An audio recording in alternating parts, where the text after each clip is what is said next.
What are the 5 pillars of Islam? The 5 pillars of Islam are the framework of the Muslim life.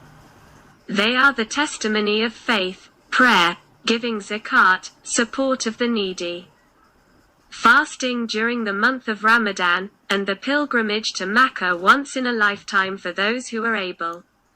1. The testimony of faith.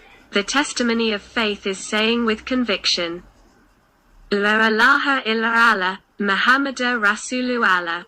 This saying means, there is no true God, deity, but God, Allah, one, and Muhammad is the messenger, prophet, of God.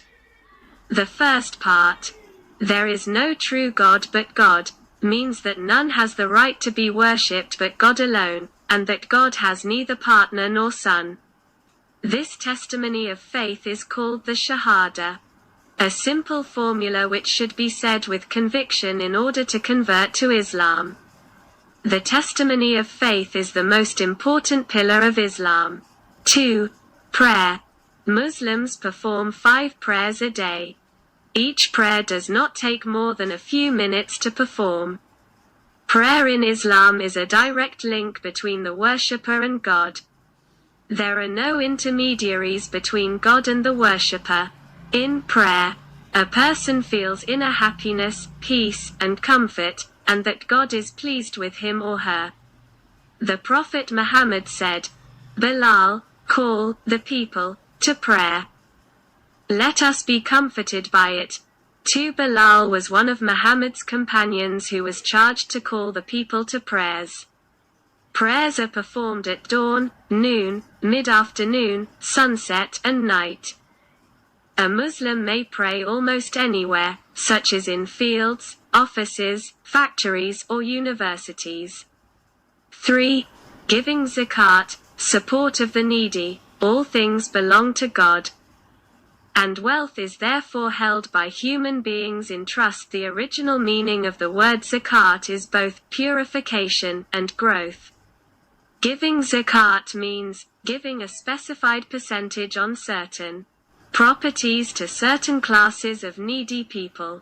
The percentage which is due on gold, silver, and cash funds that have reached the amount of about 85 grams of gold and held in possession for 1 lunar year is 2.5%. Our possessions are purified by setting aside a small portion for those in need, and, like the pruning of plants, this cutting back balances and encourages new growth.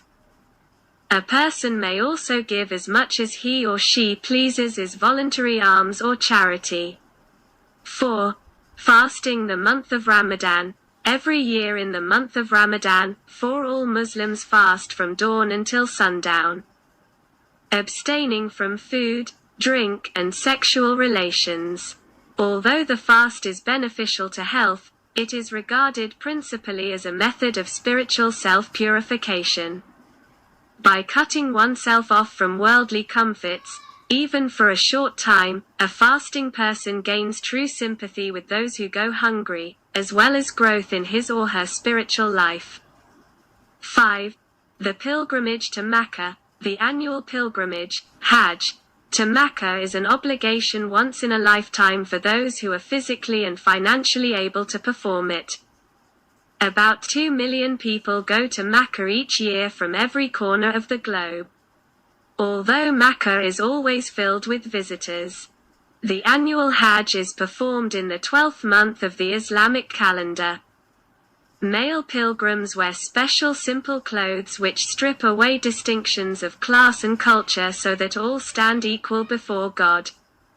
Pilgrims praying at the Haram Mosque in Mecca. Pilgrims praying at the Haram Mosque in Mecca. In this mosque is the Kaaba, the black building in the picture, which Muslims turn toward when praying. The Kaaba is the place of worship which God commanded the prophets Abraham and his son, Ishmael, to build. The rites of the Hajj include circling the Kaaba 7 times and going 7 times between the hillocks of Safa and Marwa, as Hagar did during her search for water. Then the pilgrims stand together in Arafah 5 and ask God for what they wish and for his forgiveness, in what is often thought of as a preview of the Day of Judgment. The end of the Hajj is marked by a festival, Eid al-Adha, which is celebrated with prayers. This, and Eid al-Fitr, a feast day commemorating the end of Ramadan, are the two annual festivals of the Muslim calendar.